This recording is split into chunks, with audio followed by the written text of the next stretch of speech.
Hi, இன்னைக்கு பருப்பு சாதம் செய்ய போறோம். அது எப்படி செய்யலாம்னு பார்க்கலாம். முதல் 1.5 வழக்கு அரிசி எடுத்துக்கணும், 3/4 வழக்கு பருப்பு. அது கூட கொஞ்சம் தண்ணி ஊற்றிக்கணும்.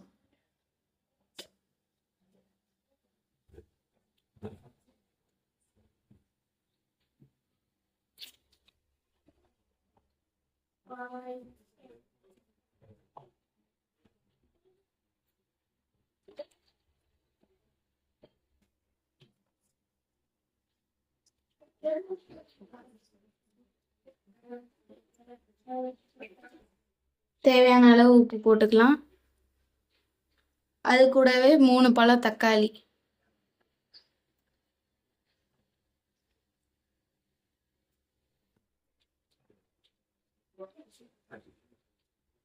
சீரகம் கொஞ்சம்,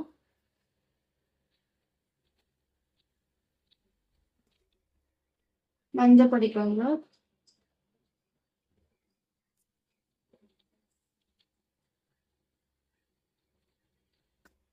சாம்பார் பொடி போட்டுக்கலாம்.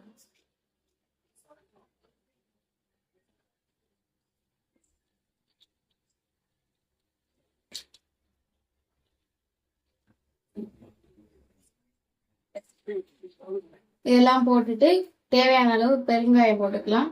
நல்லா மணமா இருக்கும்.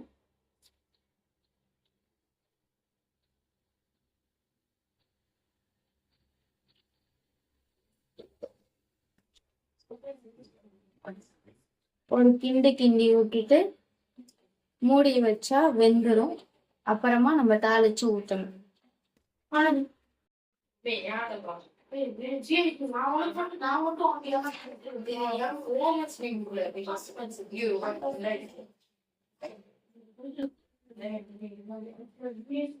இப்ப வெந்துருச்சு பாதி. இப்ப நம்ம தாளிச்சு ஊத்திடலாம். எண்ணெய் தேவையான அளவு ஊத்திக்கலாம்.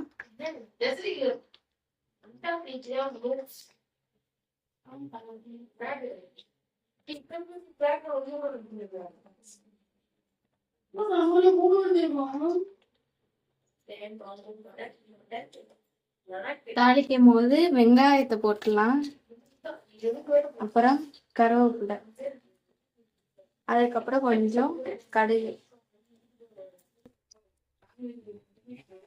வெந்தயம் கருகிடக்கூடாது, அதனால வெங்காயம் போட்டு கிண்டி விட்ட பிறகு தான் வெந்தயம் போடணும்.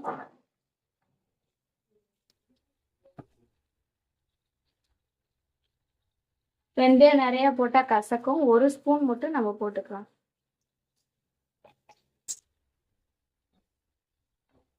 இதுல உப்பு போட தேவையில்லை. நம்ம சாப்பாட்டுலயே உப்பு போட்டனால இதுல போட்டோம்னா ரொம்ப உப்பா இருக்கும். அதுலயே தேவையான அளவு உப்பு போட்டுக்கலாம். வெங்காயம் நல்லா கோல்டன் கலர்ல வதங்கிடுச்சு. இப்ப அடுப்பு ஆஃப் பண்ணிட்டு அதுல ஊத்திக்கலாம்.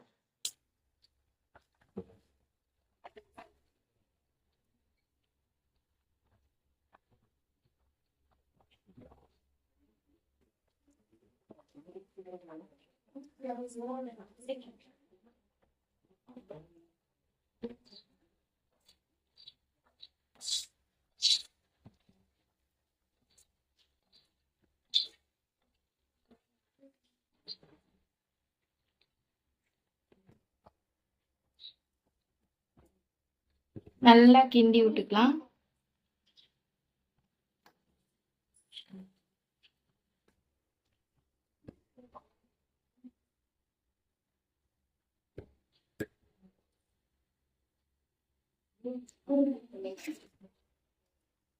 அவ்வளவுதான். இது கொஞ்ச நேரம் அடுப்புல இருந்தா பருப்பு சாதம் சூப்பரா ரெடி ஆகிடும்.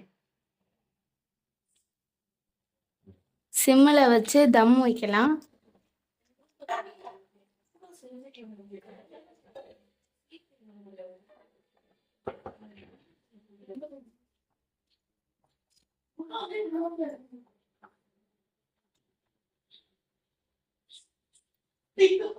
அஞ்சு நிமிஷம் கழிச்சு திறந்து பார்க்கலாம். இந்த சட்டி எடுத்து ஒரு நிமிஷம்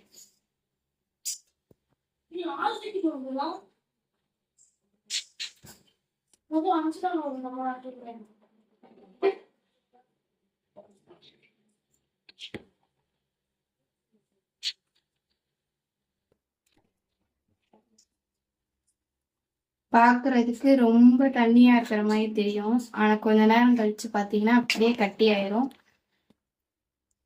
இது கூட கொத்தமல்லி லாஸ்ட்டாக சேருங்க, சூப்பராக இருக்கும்.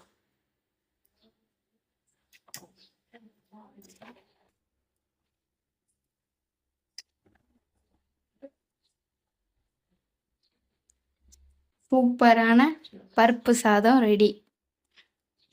என் ஸ்டைலில் நீங்களும் செஞ்சு பாருங்கள். பிடிச்சிருந்தா லைக் பண்ணுங்கள், ஷேர் பண்ணுங்கள், சப்ஸ்கிரைப் பண்ணுங்கள்.